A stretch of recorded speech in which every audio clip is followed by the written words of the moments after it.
अस्सलाम वालेकुम नाजरीन, मैं हूं जावेद बागेट और आप देख रहे हैं प्रोग्राम तफ्तीश। नाजरीन, पिछली 2 वीडियो में हमने जिक्र किया लेडी कांस्टेबल कत्ल केस के हवाले से। आज तक तो हम यही कह रहे थे कि इकरा का जो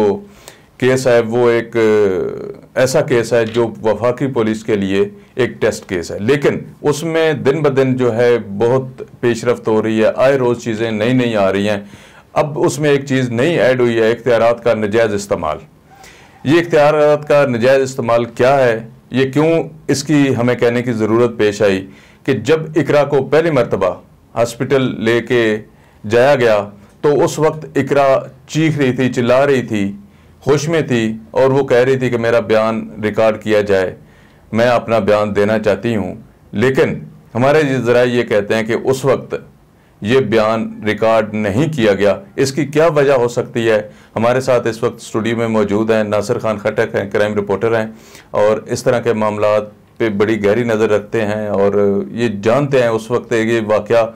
उन्होंने भी कुछ आंखों देखा, कुछ उनकी गुफ्तगू भी हुई कुछ अफसरान से और कुछ उनके अपने ज़राए भी हैं। तो नासिर खान खटक साहब, मुझे ये बताइएगा, हमारे जो नाजरीन हैं, जो हमारे देखने वाले हैं, उनको ये बताइएगा कि ये वाक़या क्यों ऐसा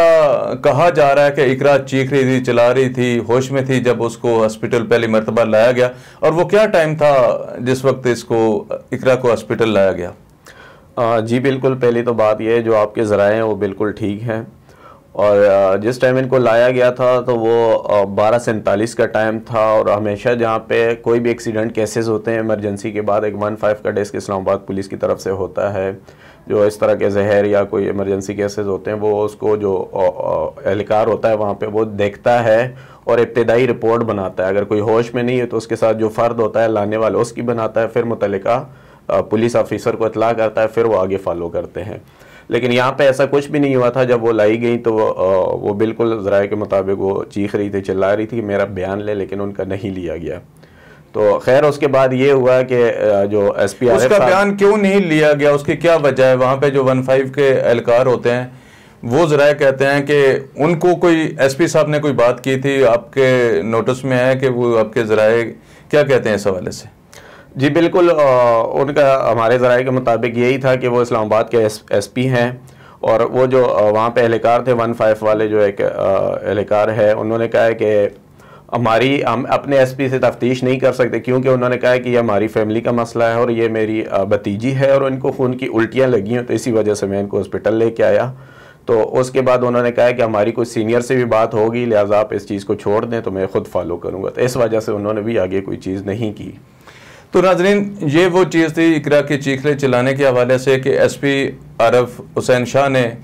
वहाँ पे जो उनके पुलिस के एहलकार थे, ज़ाहिर बात है उनके वो मतहत भी रहे होंगे, वो उनको जानते भी होंगे, तो उन्होंने कहा उनको कि मेरी आला हुकाम से बात हो गई है तो आपको किसी कार्रवाई की, मेरी फैमिली का ये इशू है। यहाँ तक तो बात ठीक है, ये बात समझ में आती है कि वो पुलिस एहलकार यकीनन वो एसपी के सामने बेबस हो गए होंगे, उन्होंने कुछ नहीं पूछा, उसके बाद उनकी डेथ हो गई, वो डेड बॉडी लेके वापस चले गए। नासिर खान, मुझे ये बताइएगा, जब डेड बॉडी वापस चली गई फिर दोबारा अस्पताल लाने की क्या ज़रूरत पेश आई, उसको नहला धुला के ताबूत में बंद करके? और दूसरा ये है कि उस वक्त तो ज़रा ये कहते हैं कि कराची डेड बॉडी शिफ्ट करने की मुकम्मल तैयारी हो गई थी और जो आरिफ शाह साहब हैं उनकी अपनी ज़बानी वो कहते हैं कि उनकी फैमिली से रब्ता था, तो वो डेड बॉडी शाम को 7 बजे के करीब लेके कराची जाने वाले थे। तो अचानक क्या ऐसी बात हुई कि वो वहाँ पे फिर दोबारा हॉस्पिटल डेड बॉडी को लाना पड़ा, उसका पोस्टमार्टम करवाना पड़ा? वहाँ पे आप मौजूद थे जब दोबारा डेड बॉडी को लाया गया हॉस्पिटल, तो वहाँ पे आपकी क्या बात हुई एसपी आरिफ शाह से? जी बिल्कुल, हमारे तक जब इतला आई कि इस तरह कोई ऑफिसर है पुलिस, इस तरह कांस्टेबल है, उनके साथ मसला पेश आया, तो मैंने फिर आरिफ हुसैन शाह साहब से, क्योंकि हम उनको जानते हैं, हम फील्ड में होते हैं वो भी, उनको मैंने फ़ोन किया। तो मैंने उनसे वजह मालूम की तो उन्होंने कहा जी बिल्कुल मेरी भतीजी हैं, उनको खून की उल्टियाँ, तो उन्होंने मुझे सारा वाक़या बताया और फिर उन्होंने कहा कि मैं उनकी फैमिली के साथ राब्ते में हूँ, तो मुझे उनकी फैमिली ने और मैंने खुद ही डेथ सर्टिफिकेट मैं लाया भी खुद, और डेथ सर्टिफिकेट और बॉडी भी मैंने वसूल की। और अभी कुछ पुलिस अफसरान के नोटिस में बात आने के बाद, मीडिया में आने के बाद, असल में वजह यह है, ये सारा हाईलाइट तब हुआ जब हमारे मीडिया पर्सन ने ये सारा हाईलाइट किया, तो पुलिस अफसरान मजबूर हुए इनको दोबारा इन्वेस्टिगेट करने के लिए। फिर इनको दोबारा पॉलीक्लिनिक लाया गया, जो पोस्टमार्टम का अमल है, मैं वहाँ मौजूद था। और उस दौरान मैंने देखा कि आरिफ हुसैन शाह साहब, इनकी कोई आयशा बहन है ग़ालिबन इकरा की, उनके साथ मुसलसल राब्ते में थे, और उन्होंने कहा था कि डेड बॉडी पुलिस वाले हमें नहीं दे रहे अब, और लिहाजा आपको खुद आके वसूल करना पड़ेगा। तो ये सारा मामला मेरे सामने हुआ और ये सारा कुछ हो रहा था। आप बिल्कुल नासिर खान खट्टर साहब, आपने जो बात की, यही चीज़ें हमारे ज़राए भी हमें बताते हैं और हमें कंफर्म करते हैं कि इसी तरह की सिचुएशन जो है वो रही वहाँ पे हॉस्पिटल में भी।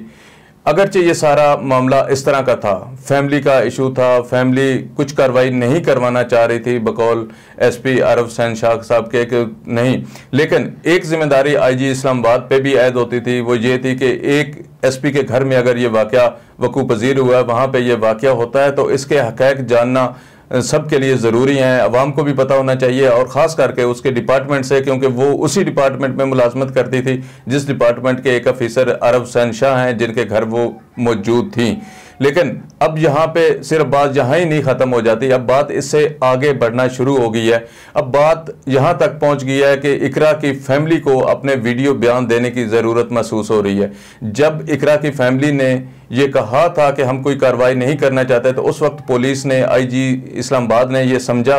कि ज़रूरी है इस पर तहकीकात की जाएँ और इस मामले की तह तक हमें जाना चाहिए, क्योंकि ये हमारे ही डिपार्टमेंट की एक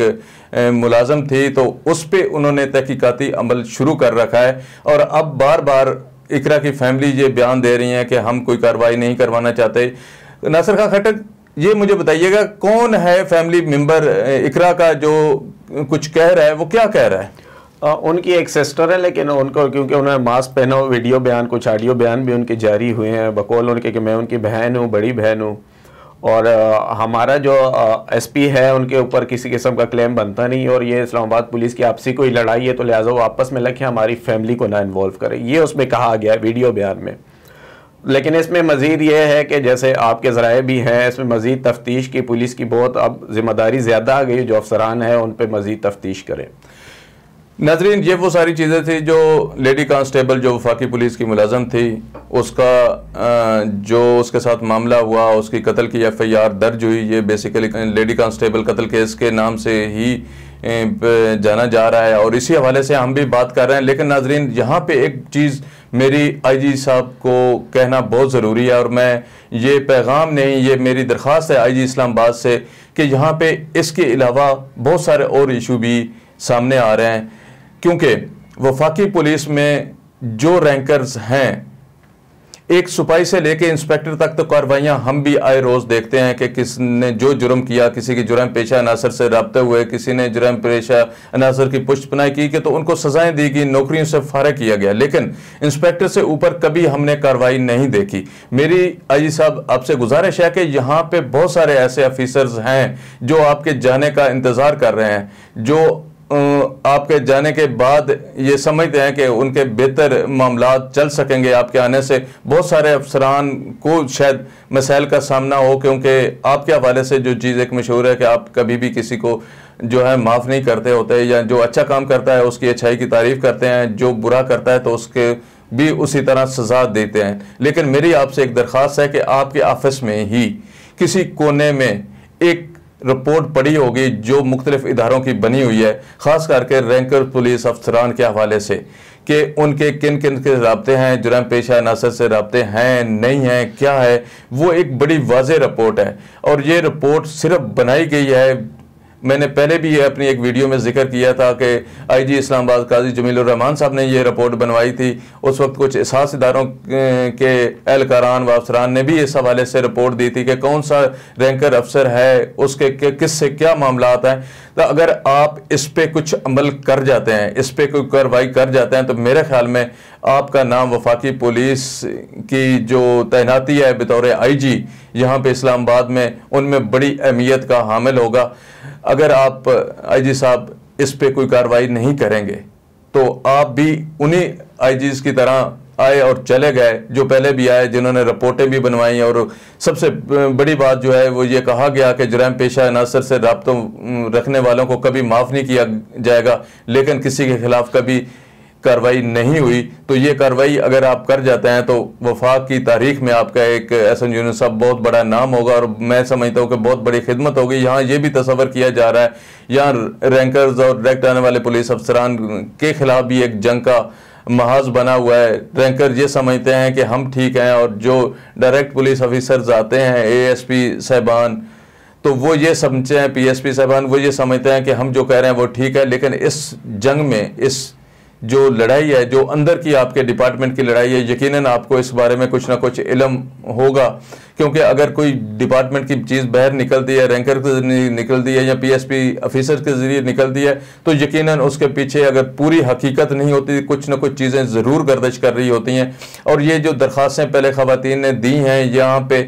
कि हमारे सामने जो है जिनसी तशद्दुद का निशाना बनाया जाता है, तो ये भी इन्हीं रैंकर्स के हवाले से ही हैं। और जिन ऑफिसर्स की अभी हम बात कर रहे हैं, इन के हवाले से पहले भी कुछ चीज़ें आपके भी नोटिस में होंगी, कुछ दरख्वास्तें होंगी, कुछ इंक्वायरीज हुई होंगी, वो भी आप जानते होंगे। लेकिन आईजी साहब, इस पे कार्रवाई अशद ज़रूरी है। और ये जो मामला है, ये एक ऐसा मामला है जो प्योर आपके अपने डिपार्टमेंट का है। अगर आप अपने डिपार्टमेंट के किसी एक अदना वर्कर के साथ इंसाफ नहीं कर सकेंगे, आप किसी अपने ऑफिसर को बचाएंगे या हक़ाइक़ के मुनाफी जाएंगे, तो यकीनन वो वक़्त तो गुजर जाएगा, लेकिन ये बात हमेशा याद रहेगी कि आपने बतौर आईजी इस्लामाबाद क्या किया था। तो नाजरीन, ये वो हक़ाइक़ हैं जो हमने आपके सामने पेश किए। इस तरह की वीडियोज़ और इस तरह हक़ाइक़ जानने के लिए आप हमारा चैनल ज़रूर सब्सक्राइब कीजिएगा।